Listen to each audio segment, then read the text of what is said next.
My friends, please subscribe to my channel, like the video and write a comment, and we begin. Part 1. The Gilded Cage. He said I wasn't his responsibility. The words hung in the air, thick and heavy, like smoke after a fire.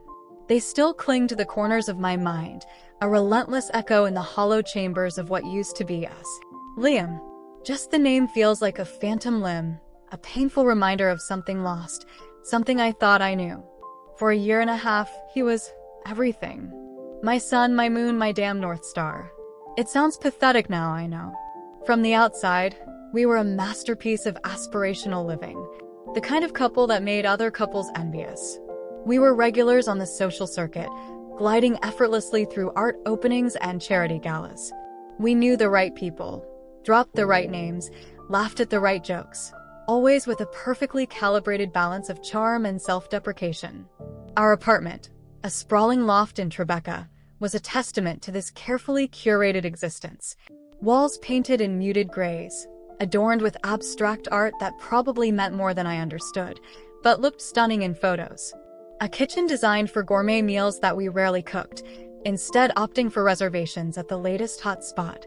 It was all so perfect. The kind of perfection that felt suffocating. We had a routine.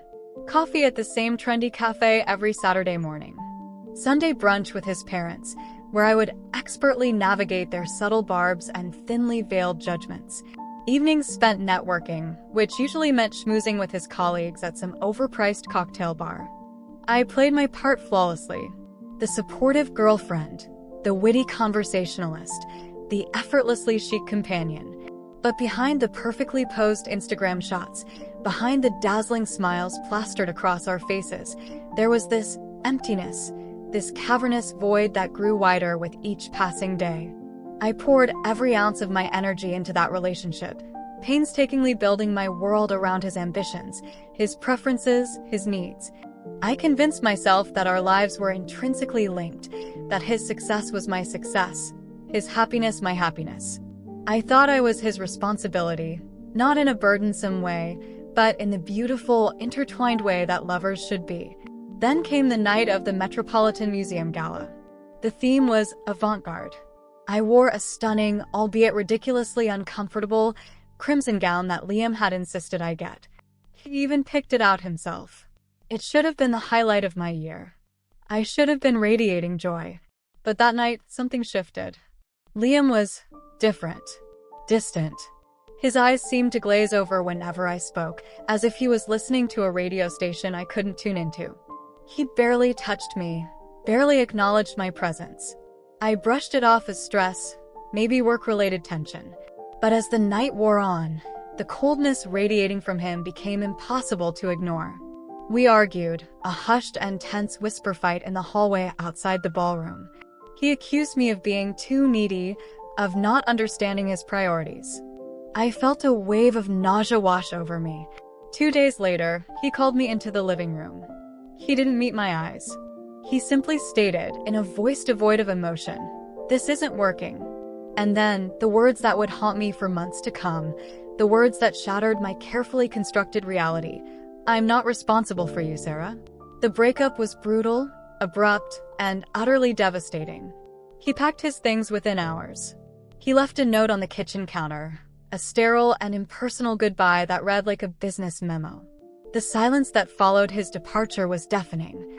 I was alone in that cavernous loft, surrounded by reminders of a life that had vanished in an instant. I didn't understand. How could someone who had sworn I was the one, someone who had painted a picture of a future filled with shared dreams and intertwined destinies, just discard me like a broken toy? How could someone I thought I knew so intimately become a complete stranger?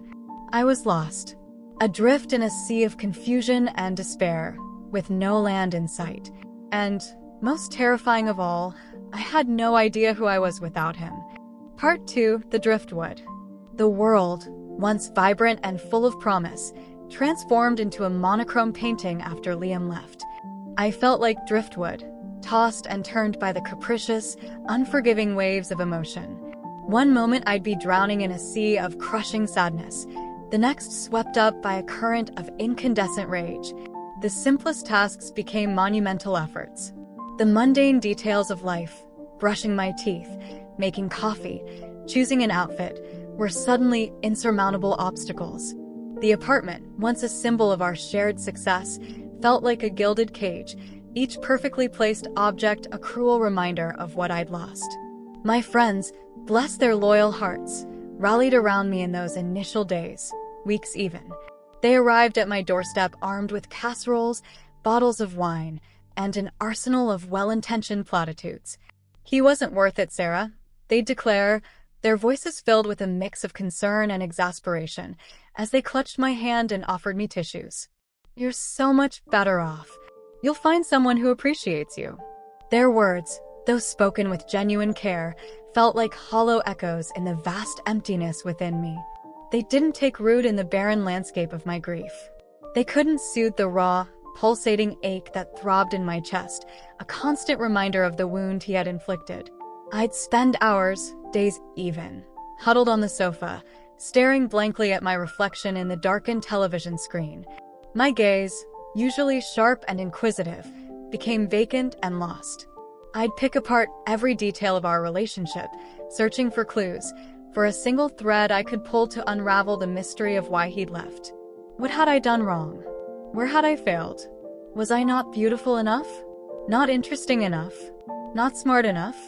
The questions, relentless and self-destructive, hammered at my self-esteem, chipping away at the already fragile foundation of my identity. My career, which had once been a source of pride and a validation of my ambition, took a nosedive. The creative spark that had fueled my marketing campaigns flickered and died. I lost interest in everything.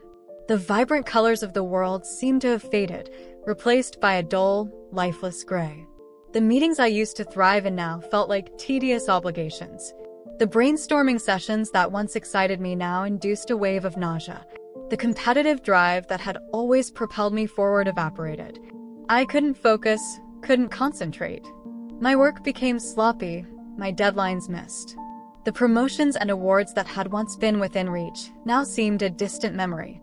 Even the simple joys of life, the laughter of a good friend, the aroma of freshly brewed coffee, the warmth of the sun on my skin, felt muted, distant, as if perceived through a thick veil of sorrow. The laughter of my friends, once a source of comfort and delight, now felt forced, unnatural. The joy of a good meal felt replaced by a feeling of hollowness. The joy of the simple things in life, like a walk in the park or an evening spent reading, felt like a distant memory. The world, once a source of endless possibilities, became a landscape of pain. I withdrew from everything, isolating myself in a self-imposed exile. I canceled plans, avoided phone calls, and let emails pile up unanswered in my inbox. I stopped leaving the apartment unless absolutely necessary.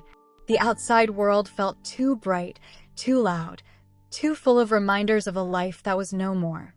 I stopped seeing my friends, stopped answering calls. I felt like I didn't deserve their love or concern. I was just existing, a shell of the woman I once was, simply waiting for the next wave of despair to crash over me. I was drowning slowly and silently. It was during one of these depths of despair, on a day where I found myself curled on the couch, sobbing uncontrollably, that my sister, Chloe, a therapist, found me. She walked into my apartment, her face a mask of concern and understanding. She didn't lecture, didn't offer empty platitudes. She simply sat beside me, wrapped an arm around my shoulders, and said, her voice soft but firm, "Sarah, you need to talk to someone. And I know just the person." Her words were a lifeline, a small flicker of hope in the vast, suffocating darkness. Part 3. The Guiding Light. That someone Chloe spoke of was Dr. Emily Carter. The moment I walked into Emily's sun-drenched office, a sense of calm, an unfamiliar but welcome feeling, washed over me. The space itself was soothing, a sanctuary of neutral tones, soft lighting, and the subtle scent of essential oils. There were no harsh fluorescent lights, no sterile, clinical vibes. Just an oversized, inviting armchair and a sense of quiet understanding. From the first session, I felt a shift, a subtle but significant tremor in the foundations of my despair. Emily was a woman of remarkable presence. She had kind eyes, a warm smile, and a voice that was both calming and direct. She was also a remarkably perceptive individual, possessing this uncanny ability to see right through the carefully constructed defenses I had built around my heart. She didn't sugarcoat anything, didn't offer platitudes. Instead, she listened with unwavering attention, her gaze fixed on me, absorbing every word, every gesture, every unspoken emotion. Our sessions weren't solely focused on Liam, though he was, understandably, a central figure in the beginning. Emily helped me unpack the layers of my relationship, dissecting it piece by piece like a meticulous surgeon. She guided me in unraveling the tangled web of codependency, the unhealthy patterns I had developed, the way I had allowed my sense of self to become inextricably linked to Liam's approval and validation. It was a painful process, a deep dive into the murky depths of my own insecurities, but it was also, I realized, necessary. We delved into my past, exploring my childhood, my relationships with my parents, the influences that had shaped me into the woman I was. We explored the unspoken messages I had internalized, the beliefs about love and worthiness that had been etched into my subconscious. I learned that my desperate need for Liam's affirmation stemmed from a deep-seated insecurity, a persistent whisper in the back of my mind that told me I wasn't worthy of love or happiness on my own, that I needed external validation to feel complete, that I was somehow flawed, broken.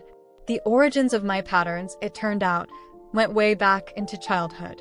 Emily didn't just offer generic advice. She equipped me with tools, practical strategies to navigate the emotional minefield I was traversing. She introduced me to mindfulness techniques, teaching me how to quiet the incessant chatter of my mind and to become present in the moment. She encouraged me to practice self-compassion, to treat myself with the same kindness and understanding I would offer a dear friend. She provided me with affirmations, positive statements designed to challenge the negative self-talk that had plagued me for so long. She gave me exercises, homework, to challenge and dismantle my limiting beliefs, to question the narratives I had created about myself. The work was hard, incredibly hard. There were days when I left her office feeling raw, exposed, and utterly exhausted. There were moments when I wanted to give up, to retreat back into the familiar comfort of my despair. But Emily, with her unwavering support and encouragement, gently guided me forward. She celebrated my small victories, acknowledged my setbacks, and always reminded me of my strength and resilience. Slowly, painstakingly, the pieces began to fit. The fog in my mind began to lift. I started to see glimmers of the person I used to be, the vibrant, independent woman Liam had, either consciously or unconsciously, snuffed out. I began to feel a flicker of hope, a tiny ember of belief that maybe, just maybe, I could find happiness and fulfillment on my own. I began to remember myself, and to feel joy again. Part 4, The Crossroads. Then came the turning point, a moment that crystallized everything I had been working towards. We were in a session, discussing my lingering insecurities, the ways in which I still measured my worth against Liam's or anyone else's approval. Emily asked a question, a simple yet profound query that sliced through my carefully constructed facade and stopped me dead in my tracks. "What do you want, Sarah?" The question hit me with the force of a physical blow. It felt jarring, almost alien. The concept itself was foreign. For so long, I had lived in reactive mode, making decisions based on external validation. Based on what Liam wanted. What would make him happy? What was expected of me? I had become a chameleon, adapting my personality, my desires, my very essence, to fit the mold that I thought would guarantee acceptance and love. I had, in essence, forgotten how to listen to myself, to my own inner voice. I had lost sight of my own dreams, my own passions, my own inherent worth. The question, "What do you want?" ignited an internal conflict, a battle within the walls of my mind. A battle I wasn't sure I was ready to fight. But the question, in its simple clarity, sparked something within me. It was a seed of rebellion, a whisper of self-discovery, the first tentative steps towards reclaiming my agency. I began to consider my life, to critically assess my choices. I began to think about my job, the soul-crushing marketing position that had once seemed so glamorous. The long hours, the constant pressure to perform, the superficiality of the industry. I started to consider my friends, the ones who genuinely cared about me, the ones who saw through my facade. And then, my thoughts drifted to my dormant interests, the passions I had abandoned in the pursuit of Liam's happiness, my love for art, for literature, for the quiet satisfaction of creating something with my own hands. It was then that I made the difficult, but ultimately liberating decision to quit my job. The paychecks were appealing, but the unhappiness was taking a toll. The soul-crushing monotony had finally become unbearable. I needed a change. I needed to reclaim my time, my energy, my life. I needed to rediscover my purpose. My friends were horrified by my decision. Liam's voice, like a ghost, echoed in my mind as I handed in my notice. However, I knew this was the right path. The joy I felt was so powerful, so motivating, that all the doubts were crushed. Emboldened by this first step, I started exploring other avenues. I enrolled in an advanced degree program in the field of art history, something I had always dreamt of doing. I dove headfirst into the subject. I enrolled in a pottery class, finding solace and creative release in the tactile process of shaping clay, the messy beauty of creating something tangible from nothing. I started volunteering at an animal shelter, finding purpose and unconditional love in the care of abandoned animals. Every step I took was a conscious choice, a testament to my growing independence. Every decision, every action was my own. And with each one, I felt a surge of empowerment, a newfound sense of control over my life. A quiet confidence blossomed within me. A confidence that had been buried for years, suffocated by the weight of expectations and the relentless pressure to conform. However, a small, persistent shadow lingered in the corners of my mind. Sometimes, late at night, the image of Liam would flash across my thoughts. I would wonder what he was doing, where he was, if he had moved on. And I'll admit, there was a flicker of curiosity, a small part of me that wondered if he had realized his mistake. Had he learned from his actions? Had he changed? Had he, too, embarked on a journey of self-discovery? The thought of him, his presence, his voice, was still capable of sending a shiver down my spine, a sharp pang of longing. But the feeling was fading, receding in the face of my own growing strength. He was now a ghost, a shadow. I was the writer of my own story. Part 5: The Dawn. The truth is, there was a moment, a fleeting instance of vulnerability, when I felt tempted to reach out to Liam. It was a random Tuesday afternoon. I was leaving my pottery class, my hands still dusty with clay, and as I stepped onto the sun-drenched sidewalk, I saw him. He was standing across the street, looking slightly disheveled, his gaze fixed on the window of the cafe. The years hadn't been particularly kind to him, I thought. He looked older, the sharpness around his jaw softened, as if the pressures of the world had finally taken their toll.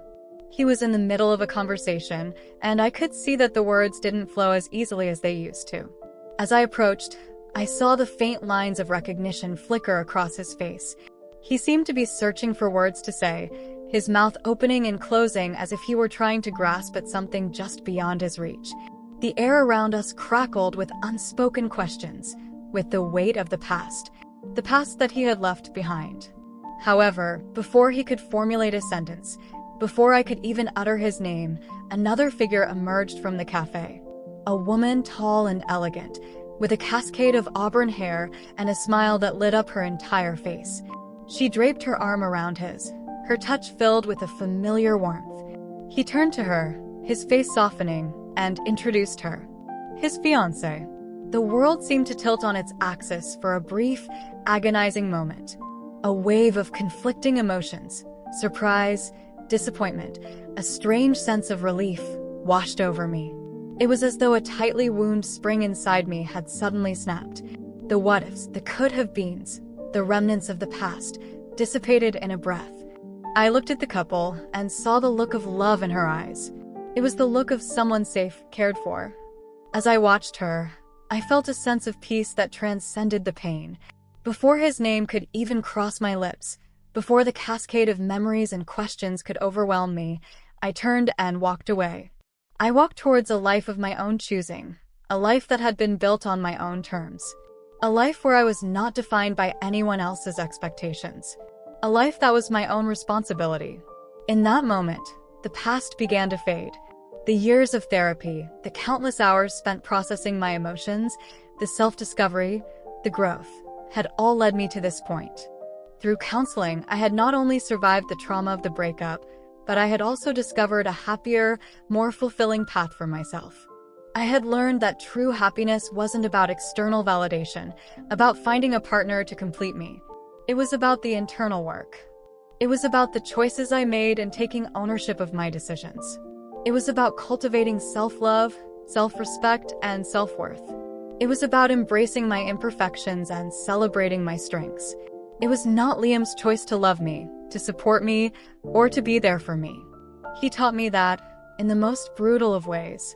He made me realize that it was my responsibility to love myself, to support myself, to create the life I wanted and the life I deserved. He had given me the tools to be an independent woman. The lingering pain, the residual sting of betrayal, began to dissolve, replaced by a quiet strength. I was no longer the woman who was defined by her relationships, by the opinions of others. I was no longer the victim. As I walked, I realized that Liam wasn't just a lover. He was a catalyst. He had pushed me, unintentionally, to confront my deepest fears, to challenge my limiting beliefs, to rediscover the woman I had lost. Now, when those words, "I'm not responsible," echoed in my memory, they no longer cut me. They served as a reminder of my resilience, my capacity for growth, and the beautiful, independent woman I had become. I didn't see Liam again after that day. I will never be able to know what he has become. I will always remember the good times, the bad times, and everything in between. However, I was able to move forward and embrace the person I had become. I no longer saw a monster in him, but instead, a fellow survivor of the human condition. I silently wished him and his fiancée all the best, a quiet blessing for their future. I had something even more precious now, myself. And as I stood in the golden light of that afternoon, the pottery class, the upcoming program, the new life, I knew, with absolute certainty, that I was finally truly home. I was, for the first time in a very long time, free. The dawn had broken, and it illuminated a future that was bright with promise. My friends, please subscribe to my channel, like the video, and write a comment, and we begin. When my cousin Emily got into debt, my parents did something that still feels like it happened in a parallel universe. They cashed in their savings to help her out. It wasn't just a little help either. It was practically everything. You have to understand, my parents, Mark and Susan, weren't exactly risk-takers. Dad, a retired carpenter with sawdust permanently embedded in the creases of his hands, always lived by the adage, "A penny saved is a penny earned." He'd clip coupons with a surgeon's precision and never bought anything unless it was on sale. Mom, who worked at the local library, was even more frugal, turning off lights whenever someone left a room and reusing Ziploc bags until they were practically transparent. Their dream, the one they'd whispered about during quiet evenings on the porch, was a small condo in Sarasota, Florida. Something with a view of the ocean, a place where they could finally relax and Dad could indulge in his fishing hobby without freezing his toes off every winter. So the fact that they liquidated almost their entire retirement fund for Emily, a free spirit living the artist life in New York City, just defied all logic. They said it was family. Of course, that tired, well-worn excuse that always smoothed over uncomfortable truths. And they said Emily was in a difficult situation, which, given Emily's track record, could mean anything from maxing out her credit cards on designer clothes to, I don't know, accidentally buying a pygmy goat. The problem was, they were being so secretive about it.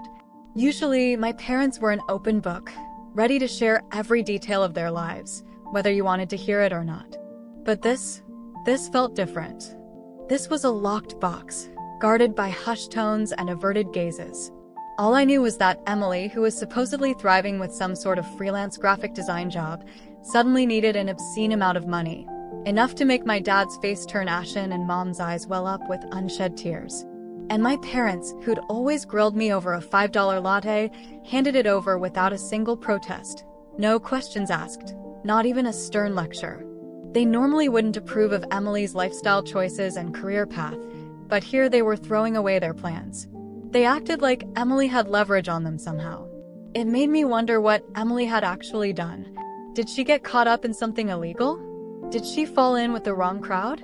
And more importantly, what had she said to my parents to make them act so completely out of character? The whole thing just stank of something rotten, something hidden just beneath the surface. And the more I thought about it, the more determined I became to find out what it was. The atmosphere in our house shifted, almost imperceptibly at first, like a slow, creeping fog rolling in off the ocean. Before, our home had been filled with the comfortable hum of routine, the clatter of dishes, the soft murmur of the TV in the evenings, and the familiar scent of Mom's pot roast on Sundays. Now, there was a palpable tension, a brittleness that made me hold my breath every time I walked into a room. Mom started taking on extra shifts at the library, working weekends and evenings, her usually bright eyes shadowed with exhaustion. Dad, who'd always loved to escape to his workshop in the garage, lost his spark. The intricate woodworking projects that once consumed his days now lay unfinished, gathering dust. Instead, he was glued to the news, his brow furrowed in concentration as he listened to reports about the stock market, mumbling about recouping losses and smart investments. It was terrifying. My dad was an amazing carpenter, but the stock market? He was completely out of his element. I tried to talk to Emily, of course. I needed to hear it from her, to understand what had possessed her to put my parents in this position. But she was evasive, like a slippery fish wriggling out of my grasp. I managed to catch her on the phone once, a rushed, strained call where she thanked my parents profusely, her voice tight and shaky. She promised to make it up to them someday, a hollow promise that hung in the air like a bad omen. I pressed her, desperate for details. What exactly had happened? What kind of trouble had she gotten herself into? But she just brushed it off, her voice laced with a fragile urgency. "It's complicated, Sarah," she said, the words clipped and hurried. "Just trust me, okay? Everyone's better off this way." Better off? That's a funny way to describe a situation where my parents' dreams were put on hold, their hard-earned security ripped away. It was their dream, but it was a promise that my parents made to me, too.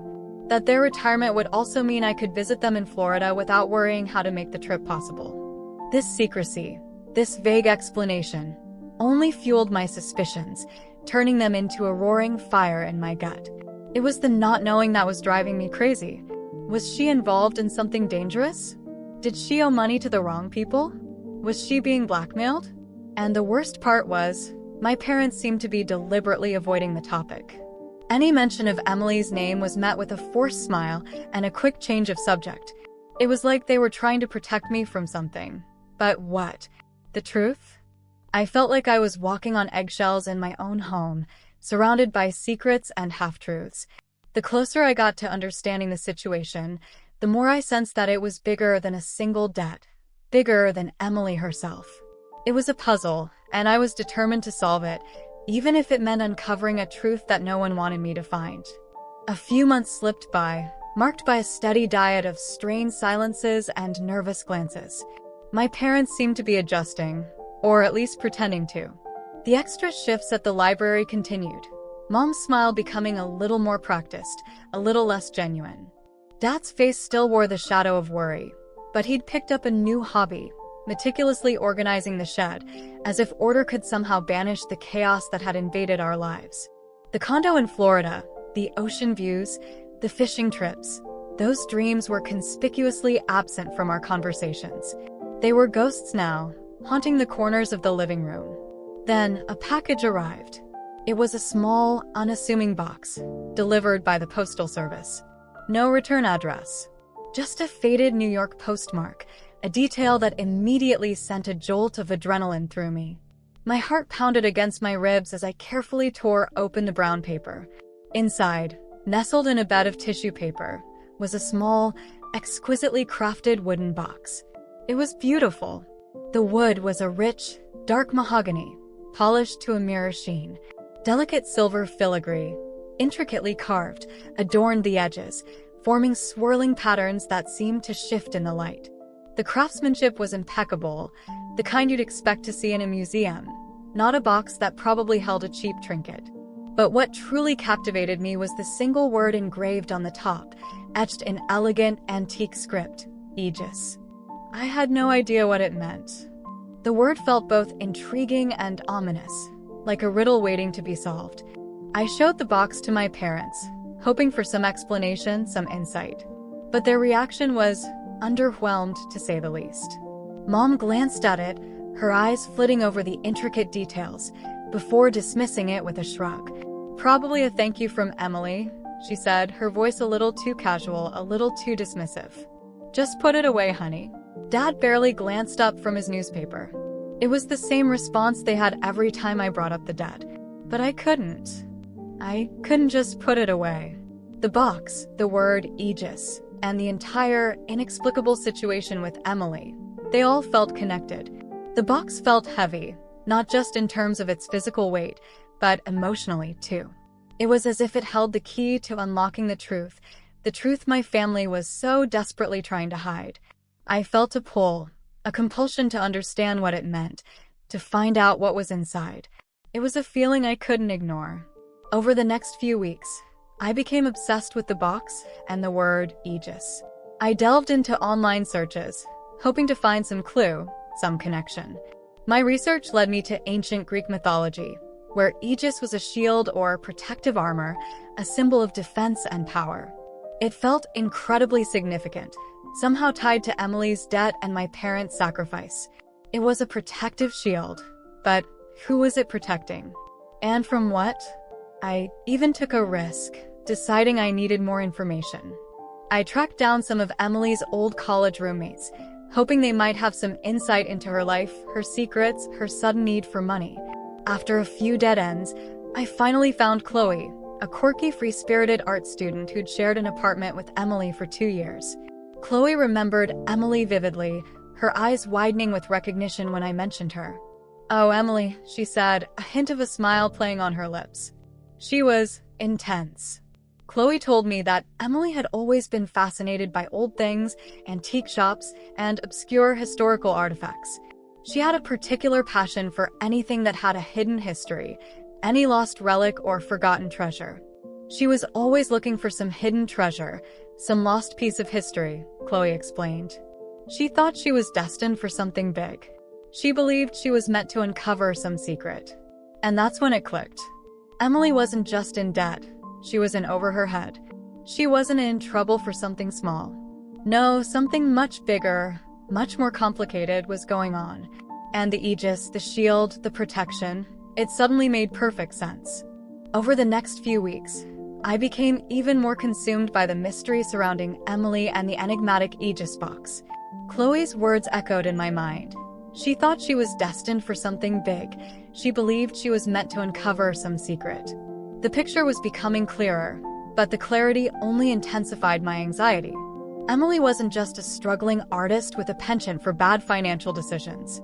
She was an explorer, a seeker of lost things, and she'd apparently stumbled upon something that had put her, and now, indirectly, my parents, in danger.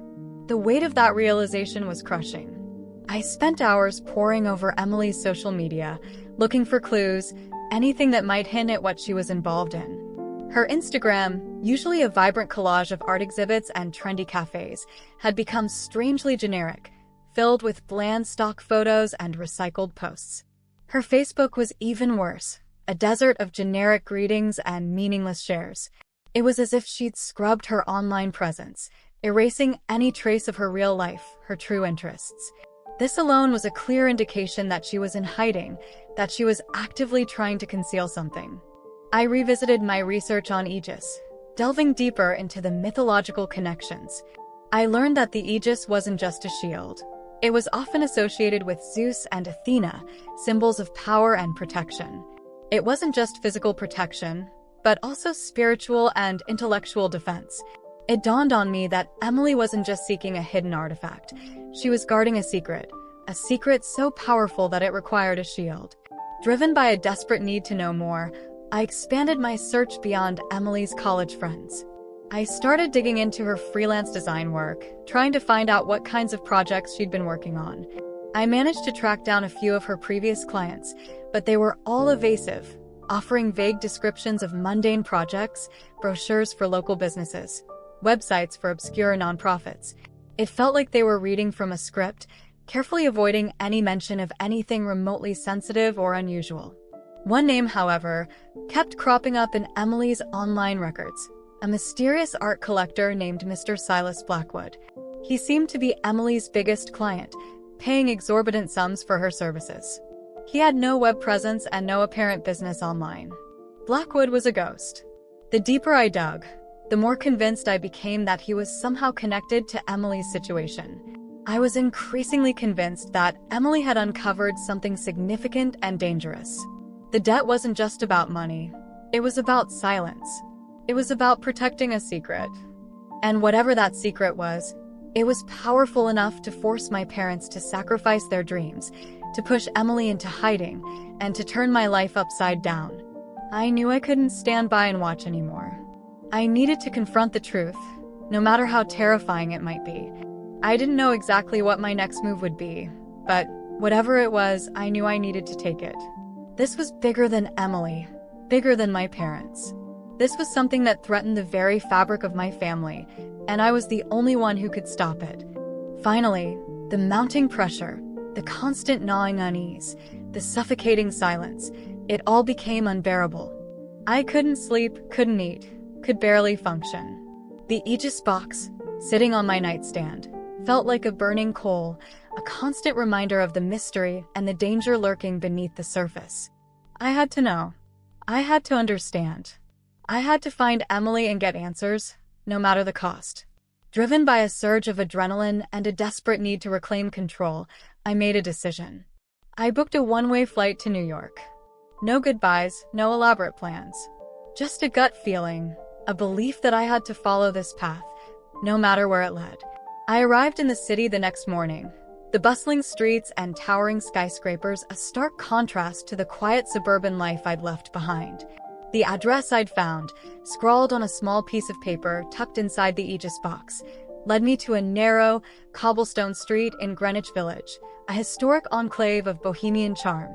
The address itself led me to an antique shop, its windows filled with dusty artifacts and forgotten treasures. The shop, Blackwood Antiquities, had a sense of age about it. The exterior was a mix of wrought iron and dark wood. The glass of the window was thick and distorted. The smell of old paper, incense, and dust filled the air as I stepped inside. An elderly man, his face etched with the wisdom of 1,000 secrets, sat behind the counter, his piercing blue eyes seemingly seeing right through me. He wore a tweed jacket with leather elbow patches and a faint aroma of pipe tobacco. I showed him the key, the tarnished silver key that had been nestled inside the Aegis box. The moment he saw it, a slow smile spread across his face, a knowing expression that sent a shiver down my spine. He examined the key with a practiced eye, turning it over in his wrinkled hands. He said, his voice raspy with age. So the family is finally ready. He explained that the key opened a hidden vault, a secret chamber beneath the shop. It was a vault that had been passed down through generations, a repository for knowledge, artifacts, and secrets that powerful forces wanted to remain buried. Secrets, he said, that could shake the foundations of the world. He spoke of ancient orders, forgotten civilizations, and the lengths to which certain people would go to protect their hidden truths. Your cousin, he continued, his eyes fixed on mine, stumbled upon something significant. Something they wanted to keep locked away. That is why she needed the money. It wasn't a simple debt, you see. It was the price of silence. The price of protection. He paused, letting the weight of his words sink in. He looked at me intently, the blue of his eyes reflecting the hidden stories of the vault. She was buying protection, Sarah. And now that protection needs to extend to you. He pointed to the key. This opens the door. But you have to decide what to do next. He then leaned closer and whispered, because the moment you know the truth, you are not alone anymore. As I turned and looked at the key, ready to open the vault, a cold hand touched my shoulder, and a voice, familiar and yet foreign, whispered, Sarah, it's time to go home. As I spun around, I saw Emily and two large men that looked as though they could easily move me out of the way. A moment later, I found myself on a private jet, headed back home with my cousin. I never got the chance to open the vault, but in the days that followed, I found out what Emily had been involved in and the sacrifices that my parents had made. But that's another story entirely. My friends, please subscribe to my channel, like the video, and write a comment, and we begin. Part 1. When I asked my parents to borrow their car for one night, they said no. It wasn't the no of a parent who's worried about their kid's safety or the condition of their precious vehicle. It wasn't even the no of a parent who just doesn't feel like being inconvenienced. This was a no delivered with the force of a Category 5 hurricane, a no that reverberated through the very foundations of our perfectly ordinary suburban home. It was a firm, unwavering, absolutely not, under any circumstances, don't even think about it kind of no. And trust me, with my parents, that kind of no was rarer than a solar eclipse. The whole situation was bizarre, almost offensively so. I pride myself on being the epitome of the responsible teenager. Straight as part-time job at the local bookstore, volunteer work at the animal shelter every Saturday. My resume practically screamed model citizen. And I'm not a wild driver either. I'm the girl who signals meticulously, checks her mirrors 3 times, and probably drives 5 miles under the speed limit. I'm more likely to cause a traffic jam from cautiousness than recklessness. The need was legit too. Jessica, my best friend since kindergarten, had managed to score tickets to see her favorite band, Cosmic Fury, at a venue about an hour away. My own car, a trusty but undeniably decrepit Honda Civic, had decided to stage a dramatic revolt. Lately, it had been emitting a series of unsettling noises, the most recent of which sounded suspiciously like a dying walrus gargling gravel. I wasn't about to risk it on a long drive, especially not with Jessica's concert dreams hanging in the balance. And there it was, sitting in the driveway, gleaming under the afternoon sun, my parents' pristine, barely touched SUV, a luxurious behemoth that they only used for grocery shopping and the occasional Sunday drive to visit my grandparents. It was practically begging to be driven, its leather seats practically whispering promises of comfort and reliability. All I needed was one night. Just a few hours of temporary vehicular liberation. But no. My parents, David and Carol, stood united in their refusal, their faces set in a way I hadn't seen since I accidentally broke their prized porcelain cat collection in 2nd grade. They said it was out of the question that the car was needed that night. When I pressed them for details, for some semblance of a reasonable explanation, they clammed up tighter than a miser's fist around a dollar bill. "It's just unavailable, Sarah," my mom said, her voice tight. "Yes," my dad chimed in, his gaze darting nervously around the room. "It's a scheduling conflict. We need it." They wouldn't elaborate. They just exchanged this incredibly bizarre, intensely meaningful look, a look that suggested they were harboring a secret so profound, so earth-shattering, that revealing it could unravel the very fabric of reality. It was like they were characters in a bad spy movie, guarding some top-secret information that I, the innocent bystander, couldn't possibly comprehend. The more I thought about it, the less sense it made. My parents were librarians and accountants. What would they possibly need the SUV for that couldn't wait or be explained? The whole thing was ridiculous. But what worried me was that it made me worry for the first time about my parents. Something was up, and I was determined to find out. Part 2. The sting of their denial lingered long after they'd retreated to their usual evening routine. Jeopardy droned on in the background, the comforting rhythm of questions and answers failing to soothe my growing unease. The more I replayed the conversation in my head, the more convinced I became that something profoundly weird was going on. My parents, David and Carol, weren't exactly known for their spontaneity. In fact, their lives were so meticulously structured, so firmly rooted in routine, that you could practically set your watch by them. Dinner at 6:30 sharp, consisting of some variation of meat, potatoes, and a vegetable, prepared according to my grandmother's ancient, time-tested recipes. Jeopardy at 7 o'clock, followed by an hour of reading before lights out at 10 o'clock. On weekends, they'd tackle household chores, meticulously clean the garage, and maybe take a scenic drive to visit my great-aunt Mildred, who collected porcelain dolls and had a penchant for rambling stories about her cats. Their world was predictable, reliable, boring, even a comforting, if somewhat stifling, haven of normalcy. So, the idea of them having some secret nighttime activity that required the urgent, unexplained use of their SUV was unsettling, to say the least. It was like discovering that your mild-mannered neighbor was secretly a world-class spy, or that your kindly old grandmother moonlighted as a professional wrestler. It just didn't compute. I started observing them more closely, turning into a self-appointed surveillance expert in my own home. It was like watching a nature documentary, studying the subtle behaviors of a previously unremarkable species. I began documenting the ways in which their routines had altered. They were acting strangely, whispering to each other in hushed tones in corners of the house, conversations that abruptly ceased the moment I entered the room.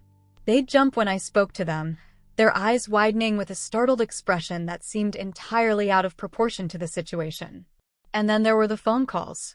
Long, mysterious phone calls taken in hushed tones, often late at night or early in the morning, always out of earshot. They'd sneak off to the garage, the basement, even the backyard, their voices dropping to a conspiratorial whisper. When I asked who they were talking to, they'd offer vague, unconvincing explanations. It was just a wrong number, honey, or, oh, it was just a colleague from work, talking about some boring accounting stuff. I wasn't buying it. Not for a second. My parents had become characters from a movie I had never expected to be in. Were my parents living some kind of double life? It all felt surreal, like the beginning of some bizarre, twisted thriller. The more I thought about it, the more paranoid I became. I had to know what they were hiding. The image of my parents with some other family flashed through my head. The thought alone almost sent me running to Jessica's. I needed to know what these strange feelings were. Was I jealous and afraid they would find a more interesting version of myself? This needed to stop, and I needed to know what they were hiding. Part 3. One night, fueled by a potent combination of suspicion and teenage angst, I decided I couldn't take it anymore. I needed answers, and I was willing to risk everything to get them. I formulated a plan, a daring and slightly ridiculous scheme that involved deception, stealth, and a healthy dose of breaking and entering, sort of. I pretended to go to bed early, feigning exhaustion after a particularly grueling shift at the bookstore. I put on my pajamas, brushed my teeth with excessive vigor, and made sure to turn off my bedroom light with a theatrical sigh. I wanted my parents to believe that I was safely tucked away in dreamland, blissfully unaware of their clandestine activities. I waited for what felt like an eternity, lying in bed, my heart pounding in my chest. I tossed and turned, listening intently for any sound that might indicate my parents were preparing to leave. Finally, after what seemed like hours, the house fell silent.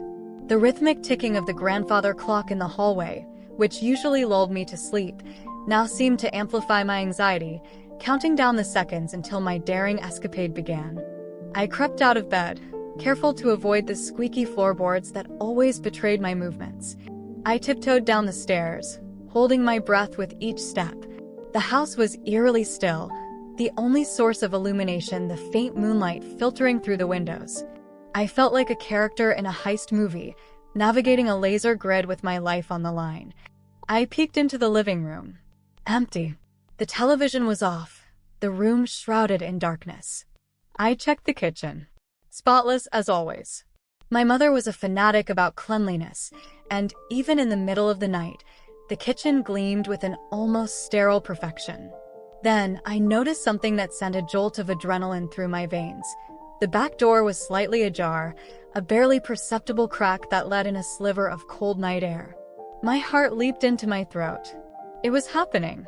They were really doing it. Curiosity overriding my fear, I cautiously slipped outside, the cool night air sending goosebumps prickling across my skin.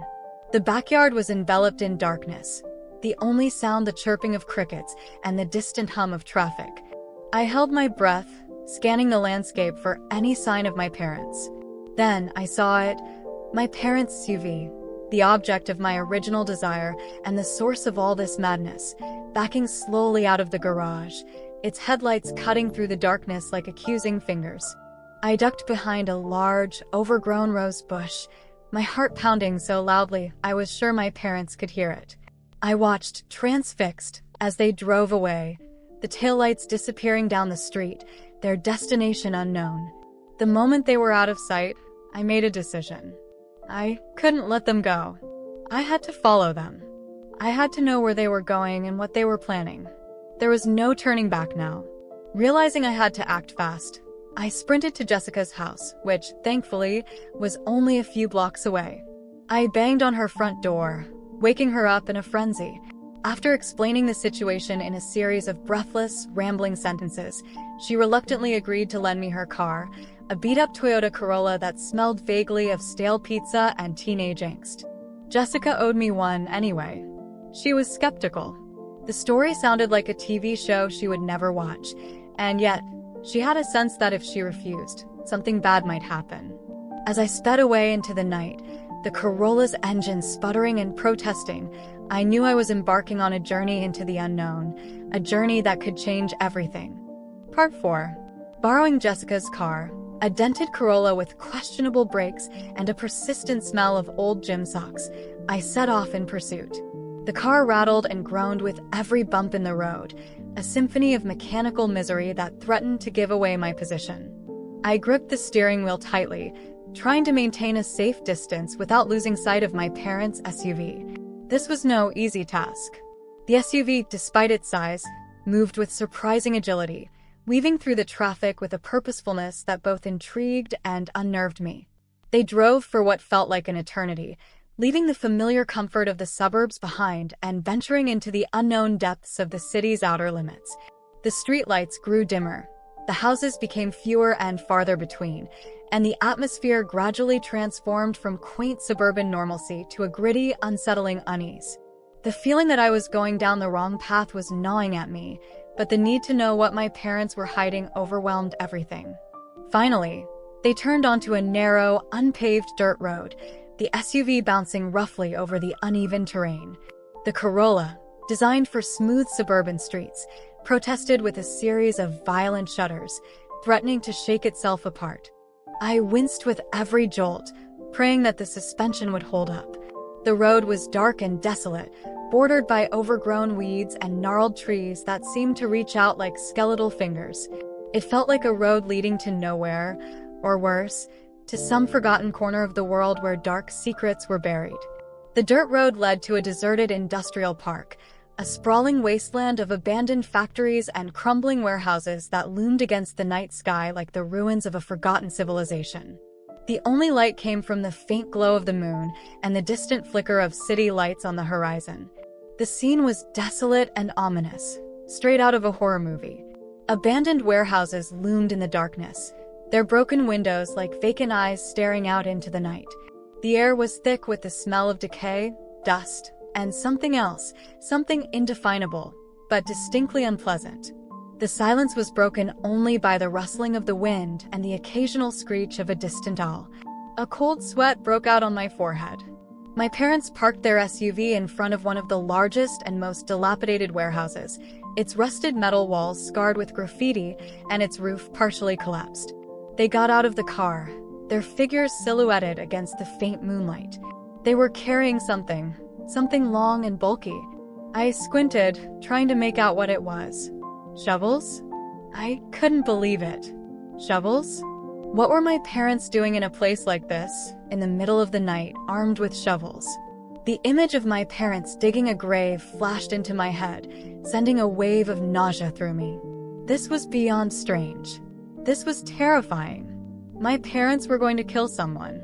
The fear was paralyzing, and yet, a morbid curiosity compelled me to move closer. I had to know what they were doing.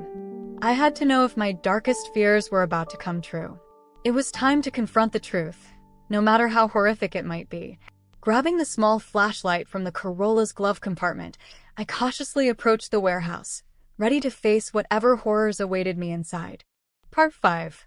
Heart pounding against my ribs like a trapped bird, I crept closer to the warehouse, navigating the treacherous landscape of rusted machinery, discarded tires, and piles of crumbling debris. The air was thick with the stench of decay, and the silence was broken only by the frantic thumping of my own heart. I peered through a large, jagged hole in a broken window, trying to get a glimpse of what was happening inside. The interior of the warehouse was dimly lit by a single bare bulb hanging precariously from the ceiling. Dust motes danced in the pale light, creating an eerie, almost ethereal atmosphere. And then I saw them. My parents. They were in the center of the warehouse, digging a hole in the concrete floor. The scene was surreal, almost dreamlike.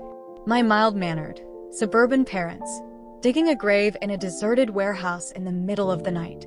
It was like something out of a twisted comedy, except I wasn't laughing.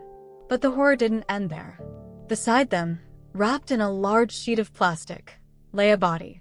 My breath caught in my throat. This was it. This was the moment I'd been dreading. My parents had killed someone. I took a shaky step back, my mind reeling.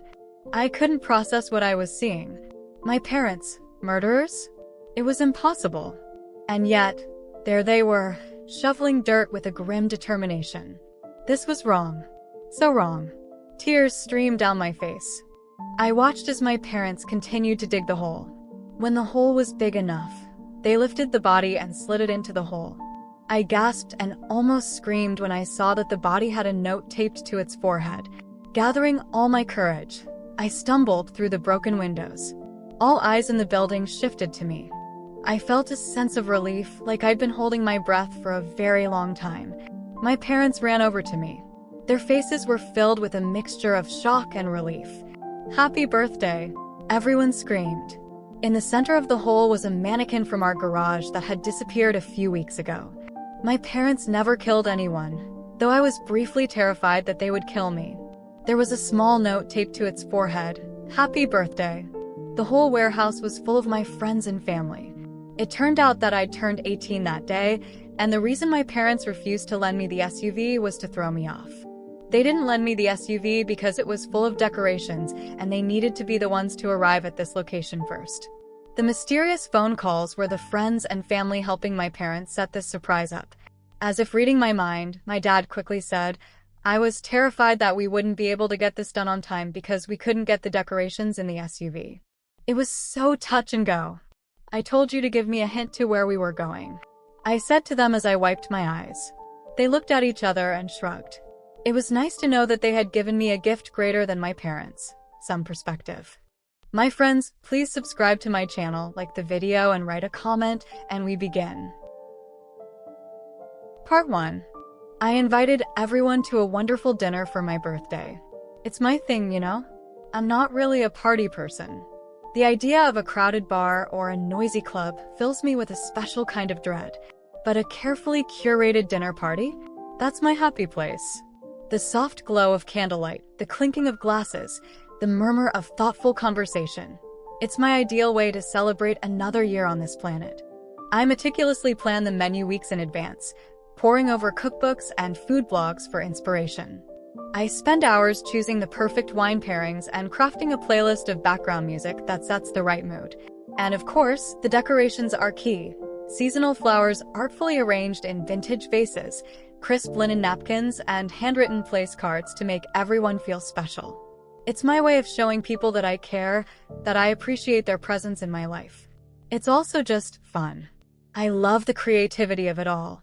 The feeling of orchestrating a beautiful, memorable evening. So naturally, for my 25th birthday, I was going all out. Roasted duck with cherry sauce, creamy polenta with truffle oil, asparagus with lemon and parmesan. I had a vision, and I was determined to execute it flawlessly. That's when my brother, Liam, decided to inject a dose of his signature brand of cynicism into the situation. He just rolled his eyes and said, "Seriously, Claire? You're doing that again." His words weren't overtly mean-spirited. Liam wasn't usually mean, at least not intentionally. He just had this way of looking at the world, this slightly detached, sardonic perspective that always made me feel a little bit exposed, a little bit vulnerable. His tone was light, almost teasing, but his words definitely carried an undercurrent of something I couldn't quite decipher. It was like he was privy to some inside joke that I wasn't in on, a secret understanding of my personality that somehow rendered my carefully constructed birthday dinner ridiculous, even pathetic. I bristled, trying to maintain a nonchalant facade. "What's wrong with having a birthday dinner, Liam?" I asked, forcing a smile. "It's my birthday." "Nothing," he said, shrugging. "Just, it's just so you." His vague response only fueled my irritation. I narrowed my eyes, trying to read his expression, but he was already turning away, a small, knowing smirk playing on his lips. He was 2 years older than me, always the observer, always one step ahead. He'd always had this knack for picking up on my insecurities, for poking at the soft spots I tried so hard to conceal. I know it's pathetic, but the comment ruined the feeling I was experiencing as I thought about my party. Now, I was self-conscious. Maybe he was right. Maybe my birthday dinners were a little excessive. Maybe I was trying too hard, desperate to create some illusion of perfection that no one else really cared about. I brushed it off, chalking it up to sibling rivalry, to Liam's inherent need to be the contrarian. But a small seed of doubt had been planted. What was that, exactly?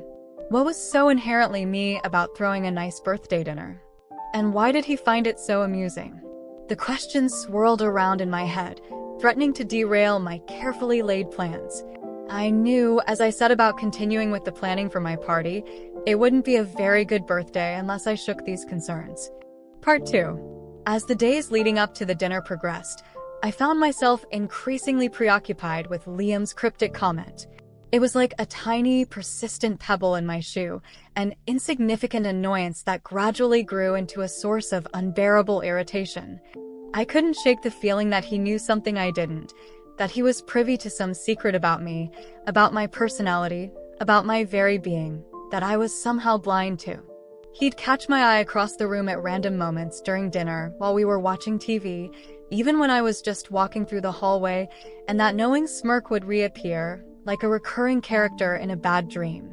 It was a small, subtle expression, barely perceptible to anyone else, but it was enough to make my skin crawl, to send a shiver of unease down my spine. His eyes seemed to mock me. When I tried to bring it up again, to press him for some clarification, he just brushed me off with infuriating nonchalance. "Oh, nothing, Claire," he'd say, shrugging. "Just you being you." The emphasis on the word you was like a subtle jab, a suggestion that my very essence was somehow inherently amusing, or perhaps even flawed. He was being deliberately vague, deliberately evasive, and it was driving me absolutely crazy. I'm not usually one for confrontation, but Liam's behavior was starting to push me to my limit. I needed to know what he meant. I needed to understand what was so inherently ridiculous about my birthday dinners. I confided in my best friend Sarah, hoping she could offer some perspective, some reassurance that I wasn't completely losing my mind. Sarah, bless her heart, listened patiently to my increasingly frantic ramblings, offering the occasional sympathetic nod and the occasional well-timed eye roll at Liam's expense. "Liam's just being Liam," she said finally, after I'd finished ranting for what felt like an hour. "He's always been a bit of a, he likes to wind you up to get a reaction. Don't let him ruin your birthday, Claire. Just ignore him." Her words were comforting, in a way. I knew Sarah was right. Liam had always enjoyed teasing me, pushing my buttons, testing my limits. It was just his way of showing affection, I suppose. But still, I couldn't shake the feeling that there was more to it than just sibling rivalry.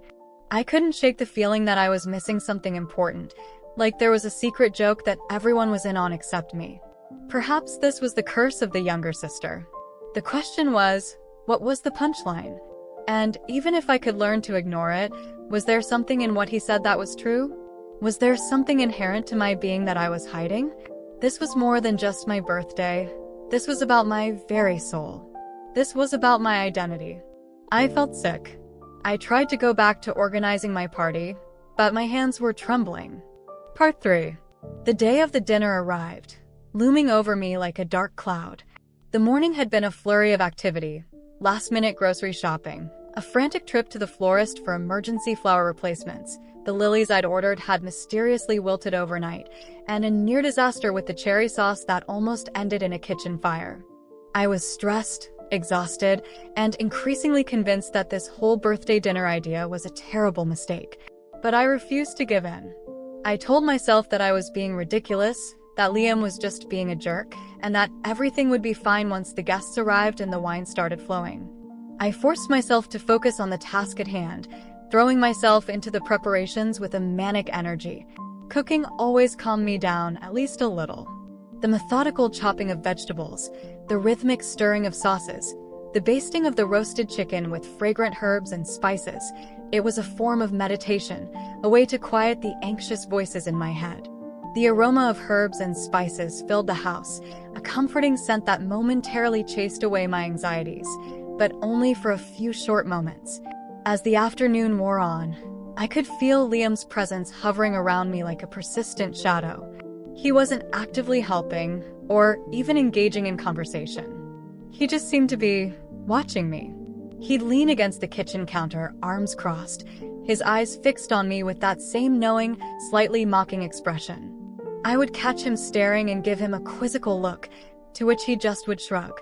I tried to laugh it off, but it wouldn't work. I tried to ignore him, to focus on the details of the meal, but his presence was unnerving. It was like he was waiting for something to happen, anticipating some inevitable disaster, and I couldn't shake the feeling that he somehow knew what it was. Guests started arriving around 7, and soon the house was buzzing with conversation and laughter. My parents arrived first, followed by my aunt and uncle, and then a few close friends. Everyone seemed to be having a good time, complimenting the decorations, the aroma of the food, and the carefully curated playlist. They were all so oblivious. I was the only person who knew that disaster was around the corner. Except for Liam. He lurked in the corners of the living room, a detached observer amidst the cheerful chaos. He sipped his wine with a practiced nonchalance, his eyes darting around the room, occasionally settling on me with that same unnerving smirk. He just knew about me. I tried to engage him in conversation, hoping to break the tension, but he was strangely aloof, offering only monosyllabic responses and vague, unsettling comments. "Looks like you've really outdone yourself this year, Claire," he said at one point, his voice dripping with a subtle sarcasm. "It's quite the spectacle." Spectacle? It was a birthday party. What was he talking about? I felt like I was walking on eggshells, bracing myself for some inevitable explosion. The music seemed too loud, the laughter too forced, the decorations too perfect. Everything felt artificial, like a stage set designed to mask some deeper, darker truth. The seed of doubt that Liam had planted was starting to take root, growing into a gnawing sense of unease that threatened to consume me. Part 4. The dinner itself was a torturous affair, a carefully orchestrated performance that felt increasingly hollow and meaningless. I circulated among the guests, forcing smiles and engaging in polite conversation, all the while acutely aware of Liam's watchful gaze. He moved around the room like a shadow, popping up in unexpected places, always within earshot, always with that knowing smirk on his face. As the evening progressed, his behavior became increasingly unsettling. He started making cryptic comments, veiled references to past birthdays that I couldn't quite place, remarks seemingly innocuous to everyone else, but designed to torment me. He was dropping breadcrumbs, little hints to something secret. "Remember the year the cake spontaneously combusted?" he asked, casually, as he passed me while I was refilling Sarah's wine glass. The words were said with a smile, but they still haunted me.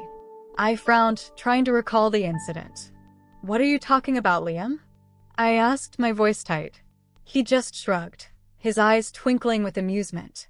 "Oh, the great birthday cake inferno of '08. Good times." I had no recollection of any such event. My mind raced, trying to piece together the fragments of my childhood memories, but all I could come up with was a blank. Had I blocked out some traumatic birthday incident? Was Liam deliberately fabricating a false memory to mess with me? It seemed the only reasonable answer. But if that were the case, what did he stand to gain? Later, as we were clearing the table after the main course, he leaned in close to me, his voice a low whisper.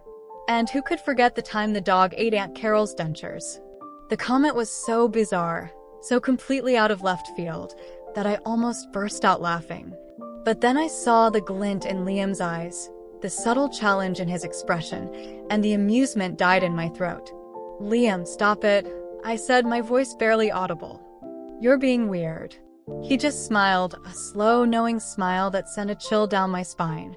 "Am I?" he said. "Or am I just reminding you of your unique birthday history?" No one else seemed to understand what he was talking about. My parents laughed politely, mistaking his comments for harmless jokes. Aunt Carol just chuckled good-naturedly, oblivious to the fact that her dentures had apparently once been devoured by a rogue canine. My friends just seemed confused. But I knew better. I knew that Liam wasn't just being funny. He was trying to tell me something. He was testing me. But what? Was there something dark hiding behind my meticulously planned birthday celebrations? Was there some secret, some repressed memory that was about to come crashing down on me? I felt increasingly isolated, surrounded by people who seemed to be living in a different reality. I was trapped in a nightmare of my own making, and Liam was the only one who knew the rules. The guests continued to eat, but my appetite vanished. I moved in a haze. Part 5. The tension in the room had reached a fever pitch. Every clink of silverware, every murmured conversation, felt like a thunderclap, amplifying my anxiety. I was on the verge of a complete meltdown, convinced that Liam was about to unleash some unspeakable horror upon my carefully curated birthday dinner. I kept thinking of the cake from earlier, wondering if it had been poisoned. I kept thinking of Aunt Carol and wondering if she was secretly plotting against me. Everyone here was hiding a secret, and I was no longer invited.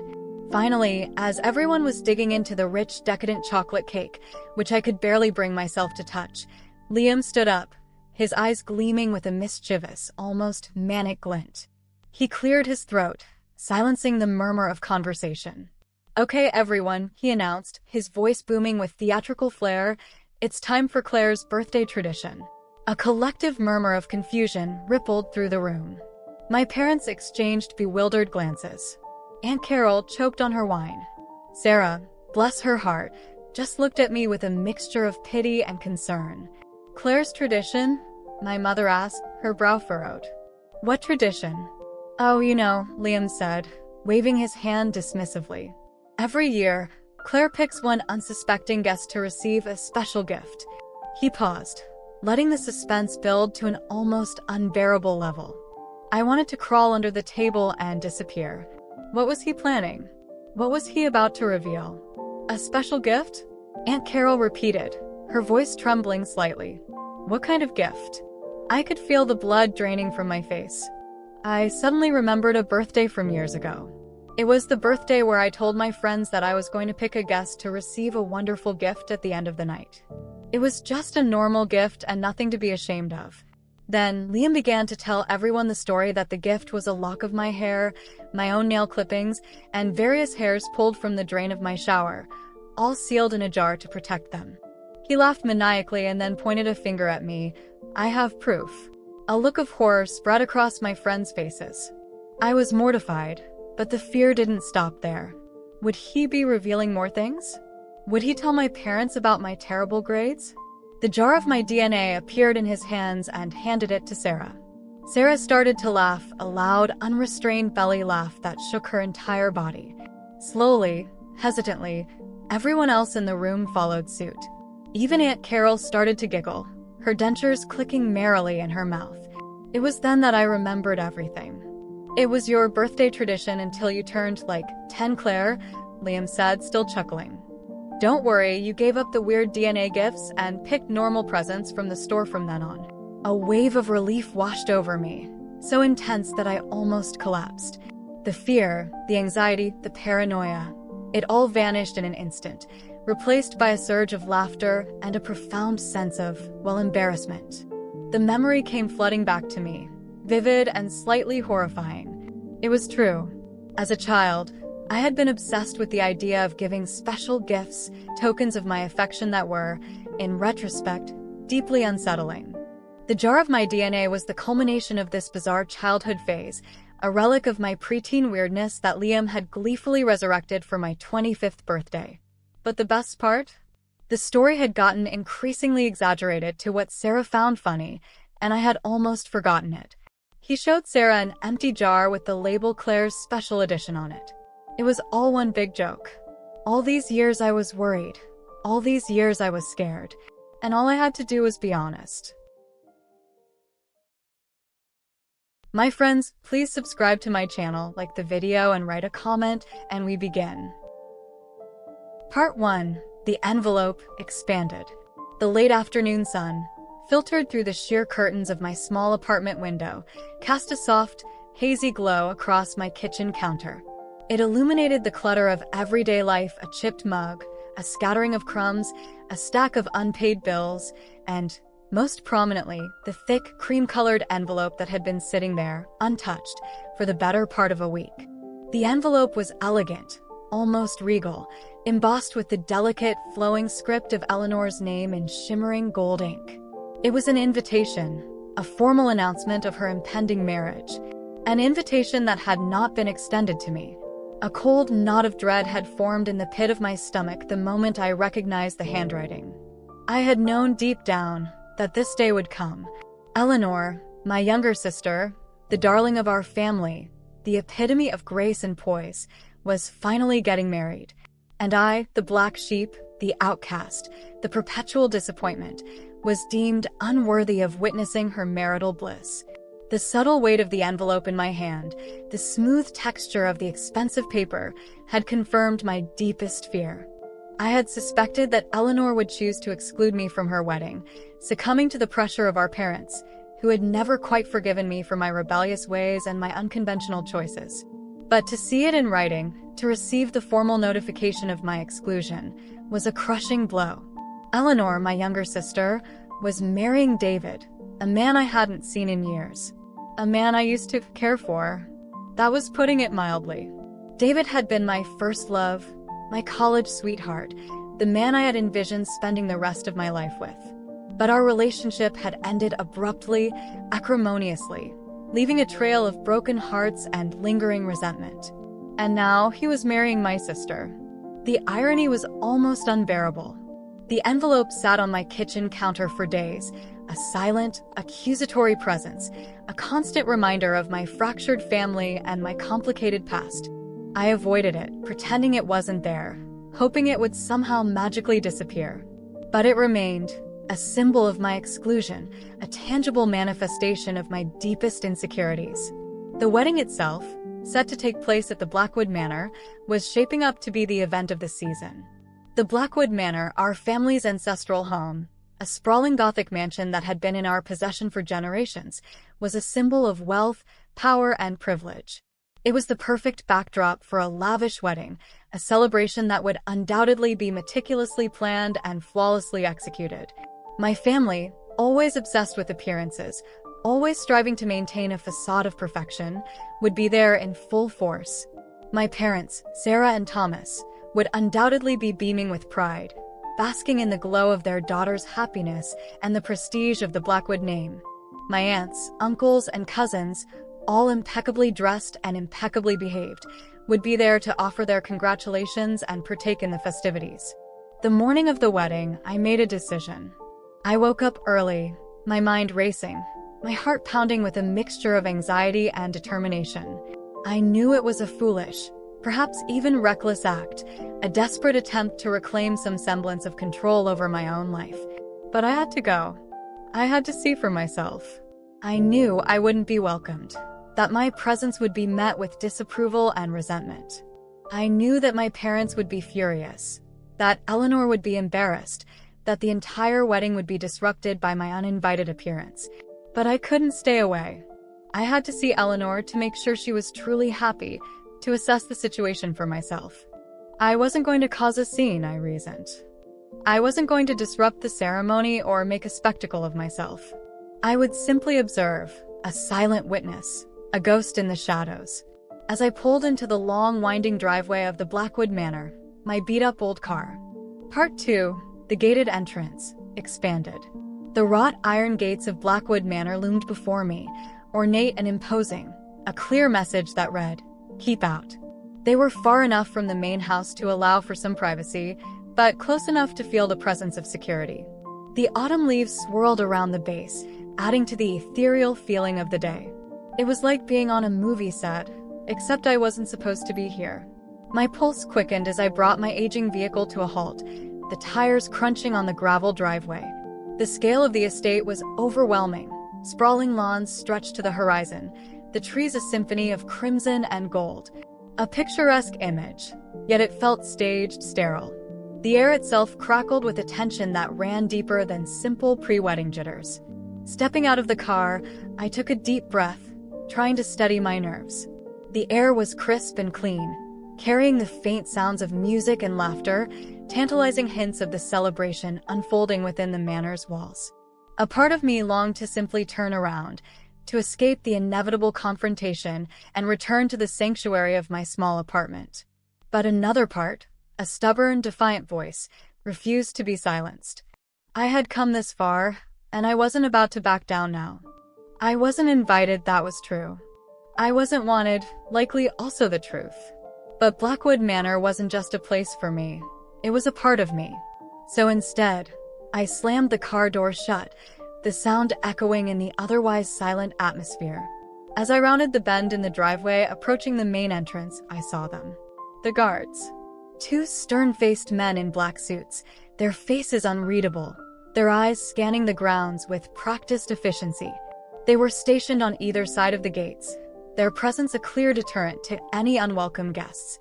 Their dark suits blended seamlessly with the imposing gates, making them appear like ominous gatekeepers.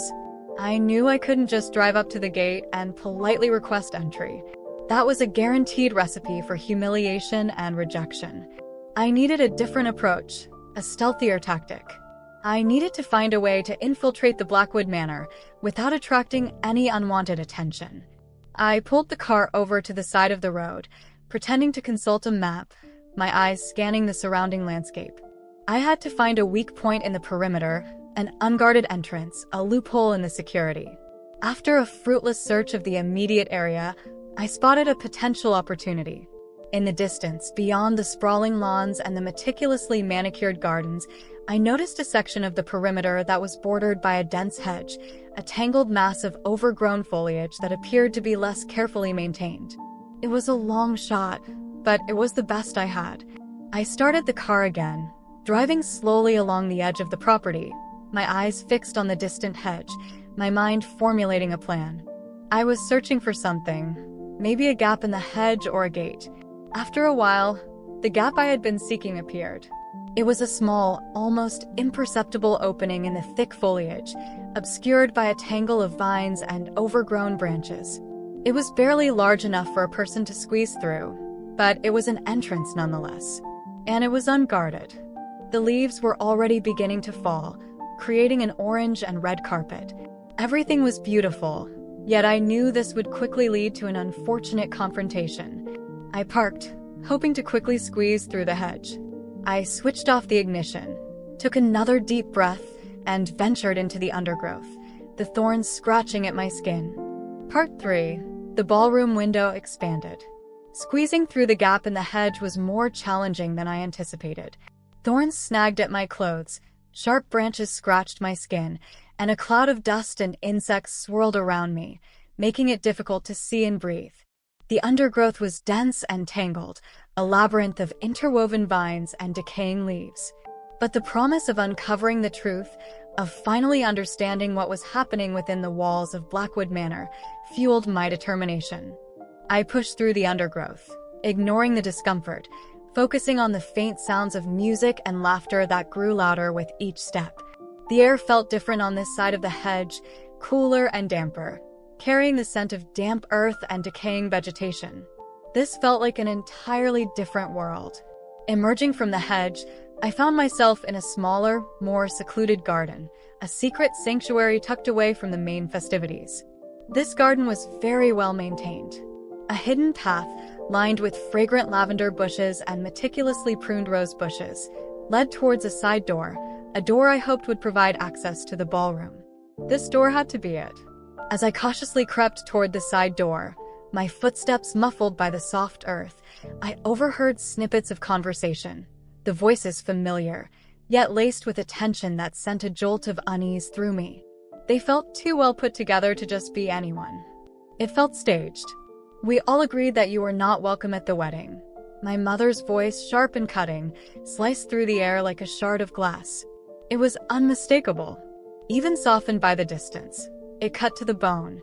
Those words, delivered with such chilling precision, confirmed my worst fears. I was truly an outcast, a pariah, A black sheep banished from the family fold. But to hear it so bluntly, so coldly, was a devastating blow. My heart leaped into my throat, constricting my breath, making it difficult to swallow. I froze, hidden behind a towering hedge of meticulously sculpted yew trees, straining to hear the rest of the conversation. "It's for Eleanor's own good," my father replied, his voice low and serious, lacking its usual jovial warmth.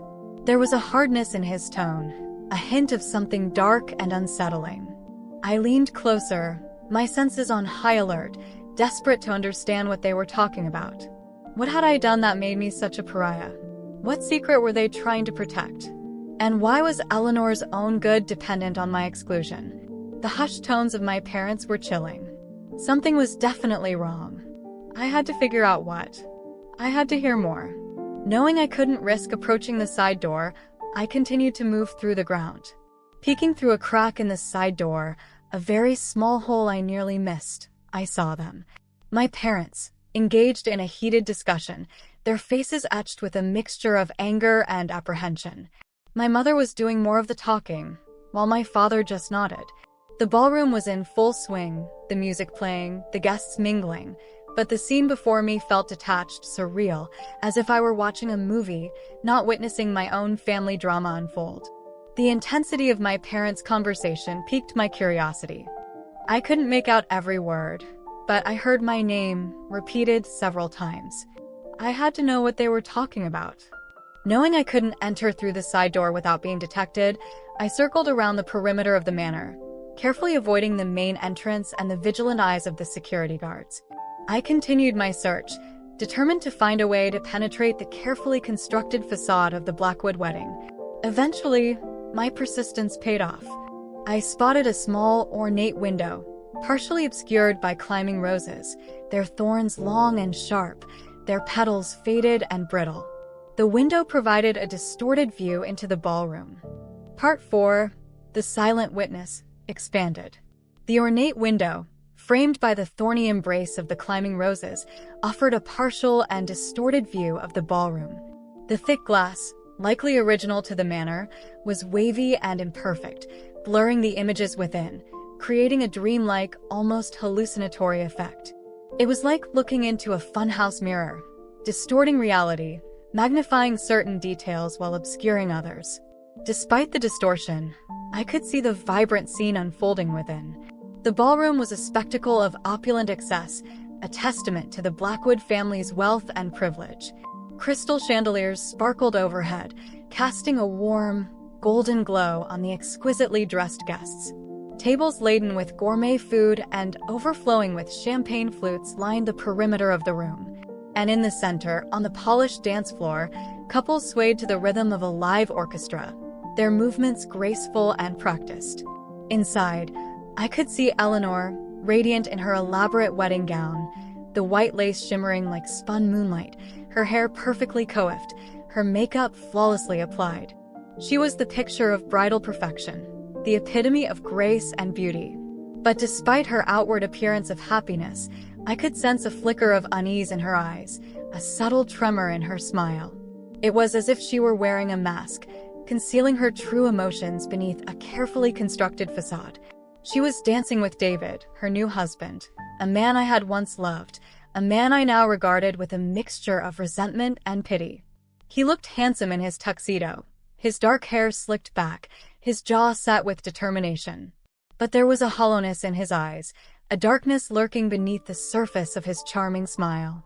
They looked happy, but there was a subtle disconnect, something forced and unnatural in their interactions. They seemed to be going through the motions, fulfilling their roles in a pre-scripted performance, rather than genuinely enjoying each other's company. The happiness felt artificial, a product of staging rather than love. My mother was close by, her face a mask of composure, her eyes scanning the room with an unsettling intensity. She looked elegant and refined in her designer gown, her posture ramrod straight, her demeanor exuding an air of effortless superiority.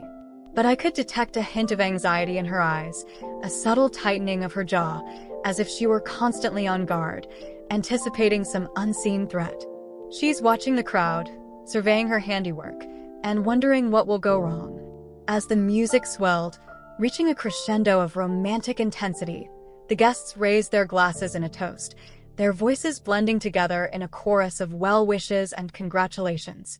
I watched transfixed as Eleanor and David exchanged a perfunctory kiss, their lips barely touching, their eyes avoiding each other's gaze. And then I saw it.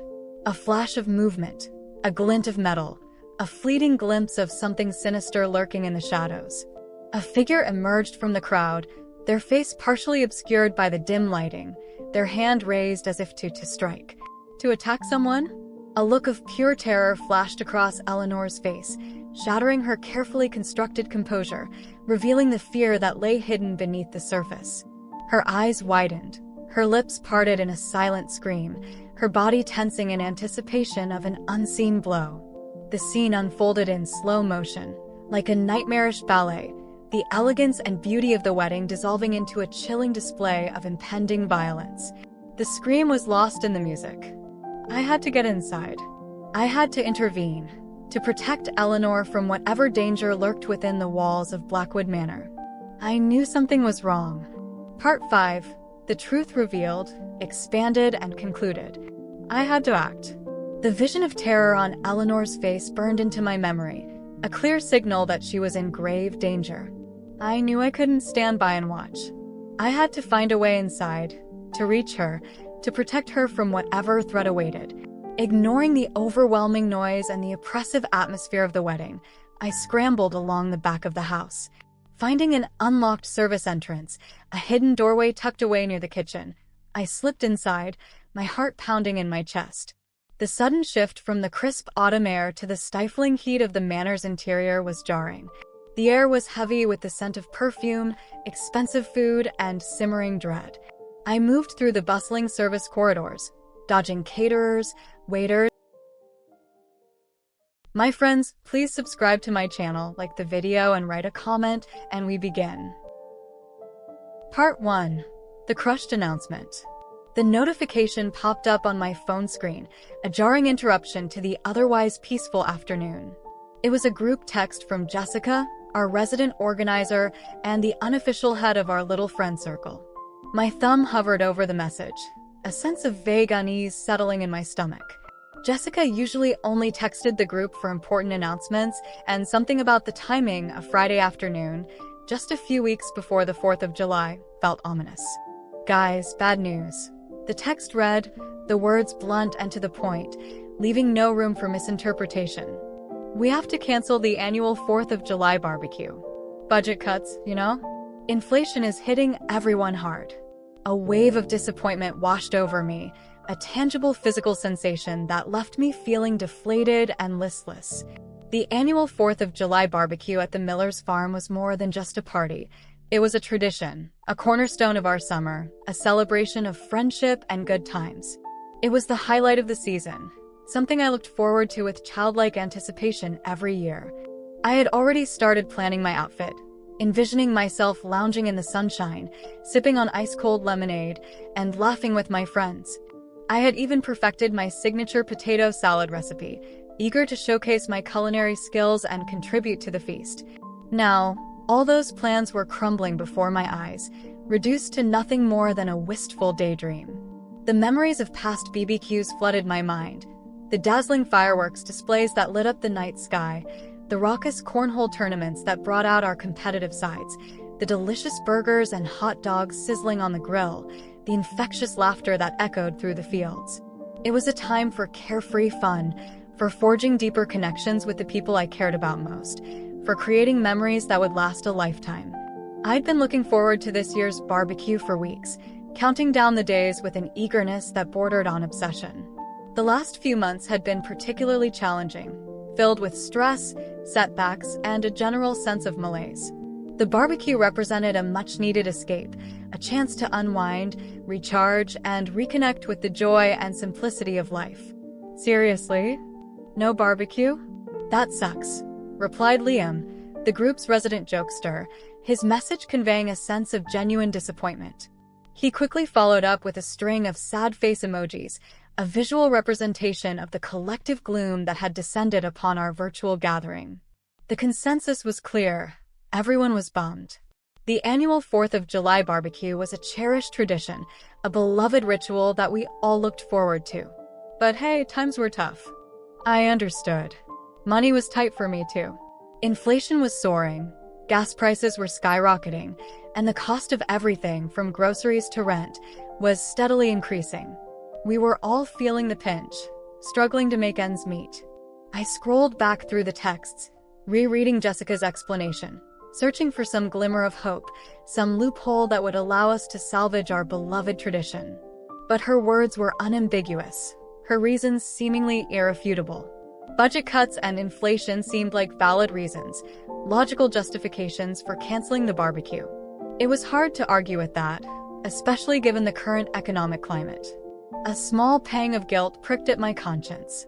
Perhaps I was being selfish, dwelling on my own disappointment when everyone was struggling.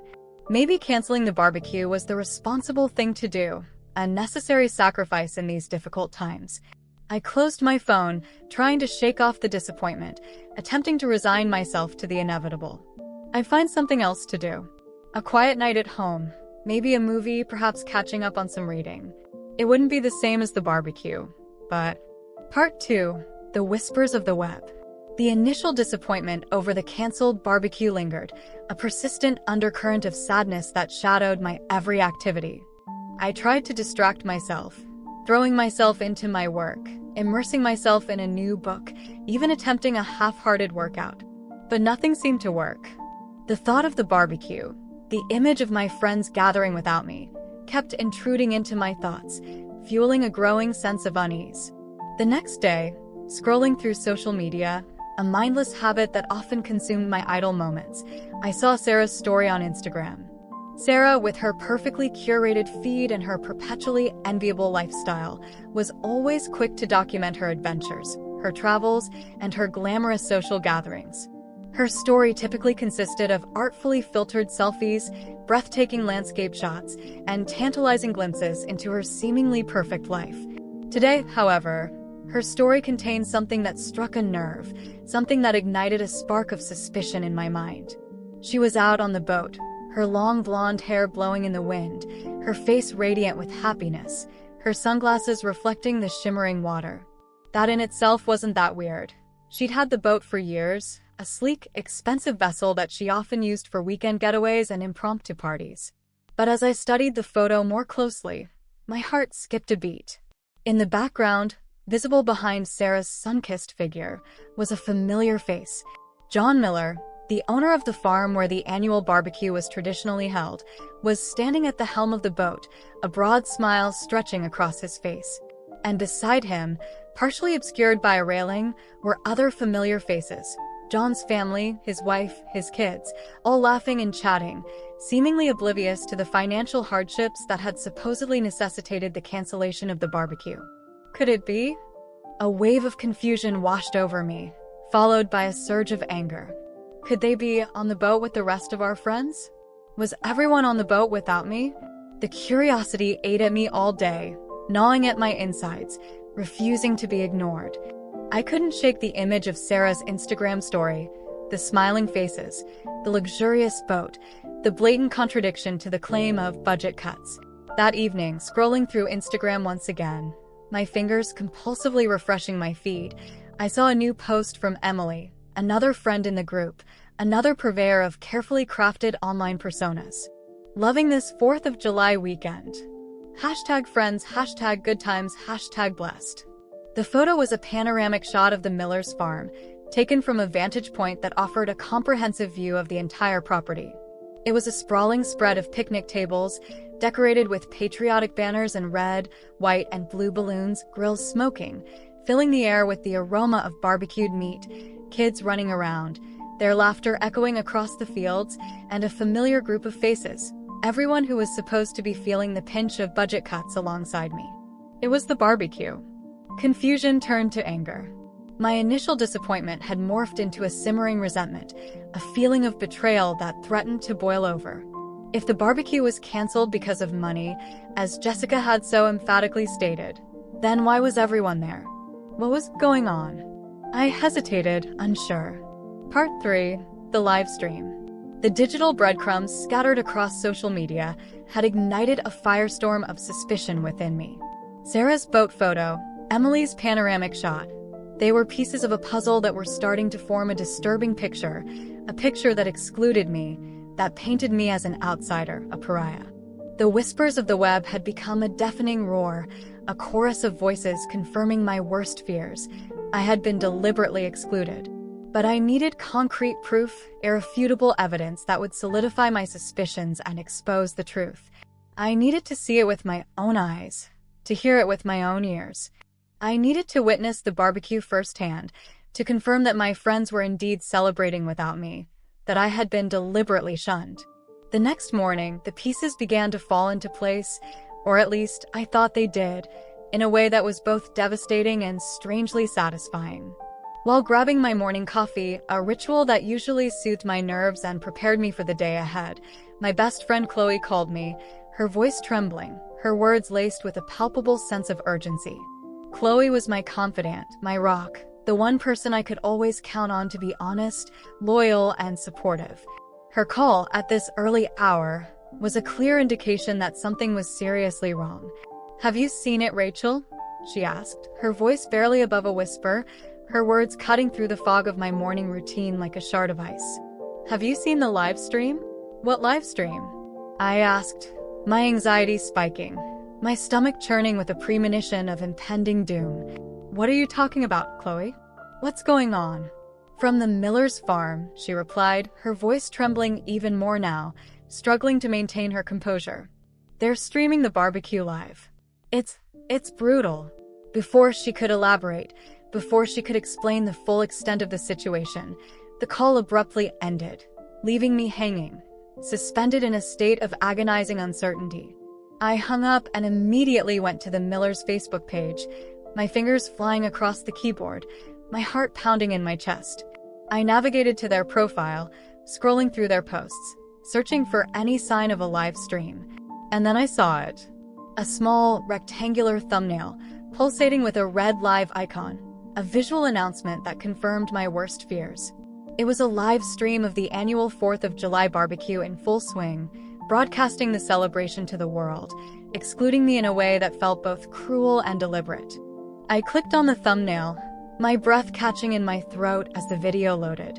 The camera panned across the familiar faces of my friends, their laughter echoing through my speakers, their bodies moving with a carefree joy that felt like a personal affront. The sizzling of burgers and hot dogs filled the air, the aroma of barbecued meat wafting from my computer screen, taunting me with its tantalizing promise of summer fun. It was a vibrant scene, a picture of summer perfection, a carefully curated tableau of friendship and happiness. But it was a picture that deliberately excluded me, a picture that emphasized my isolation, a picture that confirmed my status as an outsider, a pariah. My heart sank, plummeting like a lead weight into the depths of despair. To cancel the barbecue under the guise of financial hardship, to feign solidarity in the face of economic adversity, only to host it anyway and broadcast it live for the world to see, was a level of betrayal I couldn't. Part 4: The Anonymous Tip. The live stream played on a loop in my mind, a constant, torturous reminder of my exclusion. The laughing faces, the sizzling barbecue, the shimmering fireworks reflected in their eyes. Each detail was a barb, twisting in the wound of betrayal. The carefully constructed facade of friendship had crumbled, revealing a core of something cold, calculating, and deliberately cruel. I spent the rest of the day in a daze, a numb detachment settling over me. I wandered through my apartment like a ghost, unable to concentrate on anything, my mind replaying the live stream footage, searching for any clue, any hint of explanation. Was it something I said? Something I did? Had I unknowingly offended someone? Had I committed some unforgivable social transgression that warranted this level of ostracization? I dissected every conversation, every interaction, every subtle nuance of my relationship with each member of the group, searching for a pattern, a motive, a reason for their collective decision to exclude me. Was I too opinionated? Too critical? Too demanding? Or was I simply too different? Had my unconventional choices, my artistic pursuits, my independent spirit alienated me from the rest of the group? marking me as an outsider, an anomaly that they could no longer tolerate. As darkness descended, casting long shadows across my apartment, a sense of utter loneliness washed over me. The silence was deafening, amplifying my feelings of isolation, reminding me that I was truly alone in this, that I had no one to turn to, no one to confide in. Later that evening, as I was mindlessly scrolling through Facebook, seeking a momentary escape from the oppressive silence of my own thoughts, I received an anonymous message. A small, white notification popped up in the corner of my screen, alerting me to the presence of a new message from an unknown sender. My heart quickened, a surge of adrenaline coursing through my veins. Could this be it? Could this be the answer I had been desperately seeking? Could this be a message from someone who knew the truth, someone who was willing to reveal the reason for my exclusion? The sender was a profile with no picture and no friends, a blank slate, a digital ghost. The anonymity of the message heightened the tension, adding a layer of intrigue and paranoia to the already volatile situation. Was this a genuine attempt to offer assistance, or was it a cruel prank, a deliberate attempt to further torment me? With trembling fingers, I clicked on the message, my breath catching in my throat as the words appeared on my screen. They canceled the barbecue for you. The message read, the words simple, direct, and devastatingly impactful. It's about David. David, my ex. The name hit me like a physical blow, knocking the wind out of me, sending a wave of nausea through my body. David, the ghost from my past, the one I had tried so hard to forget, the one whose memory still haunted my dreams. I hadn't seen or spoken to him in years, not since our acrimonious breakup, not since he had shattered my heart and walked out of my life without. Part 5. The Confrontation. The anonymous message hung in the air, a digital curse, a Pandora's box unleashing a swarm of unanswered questions and long-buried emotions. David. His name, a mere 6 letters, was enough to unravel the fragile threads of my composure, to transport me back to a time of heartache, betrayal, and profound loss. What did he have to do with this? Why was I being punished for a relationship that had ended years ago? What secrets did he hold that could explain my exclusion from the barbecue? The deliberate cruelty of my friends. I frantically searched for David on Facebook, my fingers flying across the keyboard, my heart pounding with a mixture of dread and anticipation. I typed his name into the search bar, a sense of foreboding settling over me as the results appeared. His profile was private, locked down, guarded by a wall of privacy settings that prevented me from accessing his personal information, his photos, his posts. But I recognized his picture, the small, blurry profile image that served as his online avatar. He looked older, more hardened, his youthful features etched with the lines of experience, his eyes bearing a hint of weariness.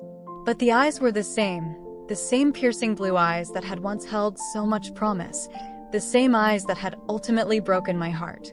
Driven by a desperate need to understand, to unravel the mystery that was consuming me, I clicked through the profiles of my friends, searching for any connection to David, any evidence that he was still involved in their lives. I scrolled through their photos, their posts, their comments, looking for any sign that he had been lurking in the background, pulling the strings, manipulating their actions. I looked through posts and comments from Sarah, John Miller, and others, looking for connections. He'd left comments on all of their Facebook pages for years, and all the comments were always liking the other friends' content. David, too, actively avoided watching my Instagram stories, a subtle but significant detail that confirmed my suspicions that he was aware of my online presence, that he was deliberately avoiding any contact with me.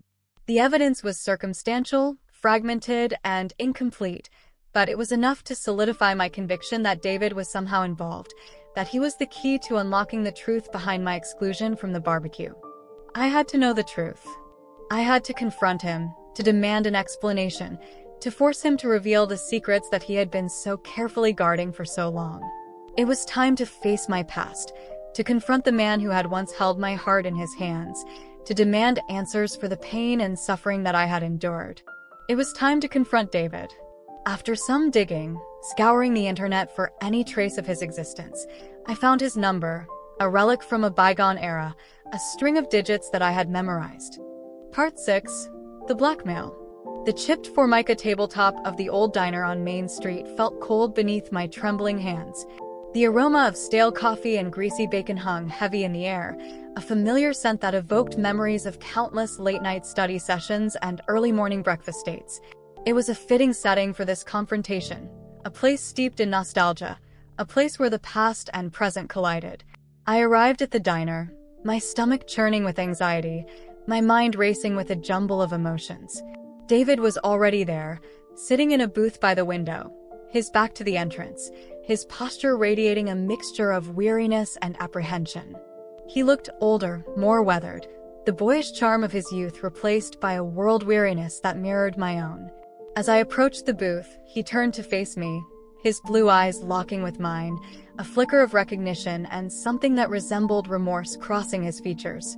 For a moment, we simply stared at each other, suspended in a silence that stretched across the years, bridging the gap between our shared past and our uncertain future. "What's this all about, Rachel?" he asked, his voice low and guarded, his words carefully chosen, as if he were afraid of saying the wrong thing.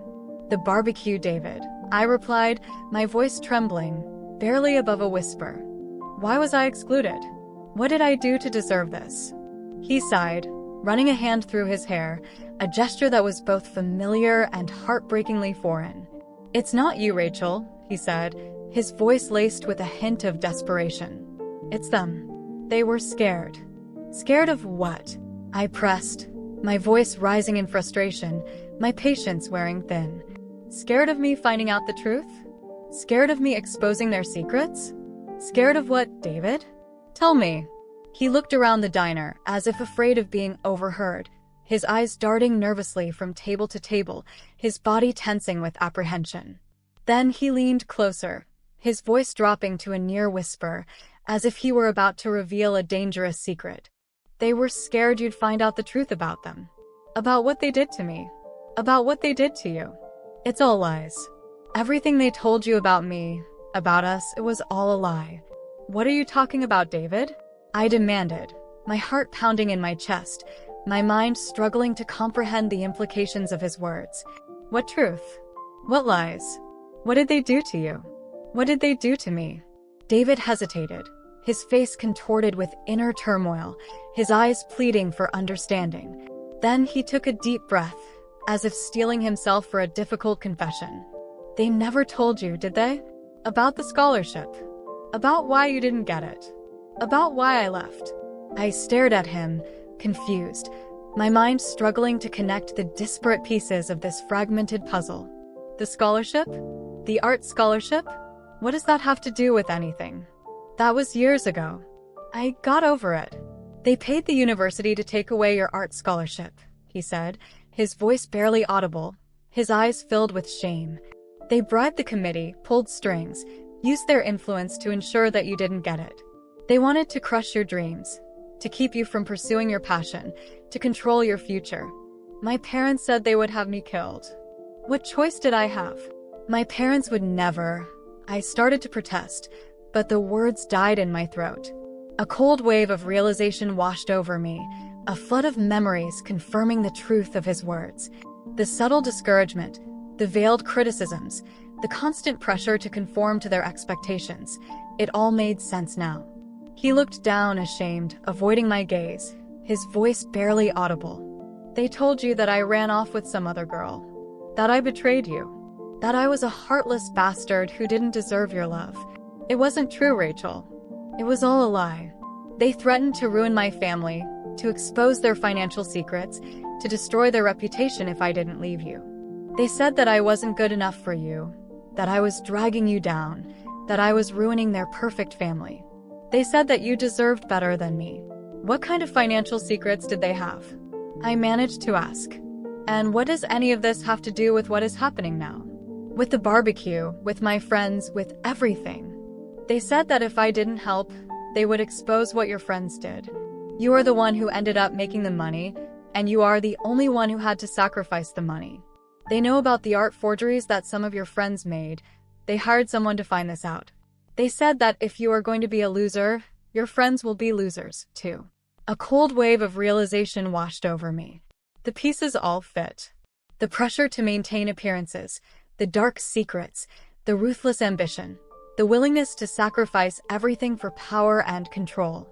My parents had been pulling strings all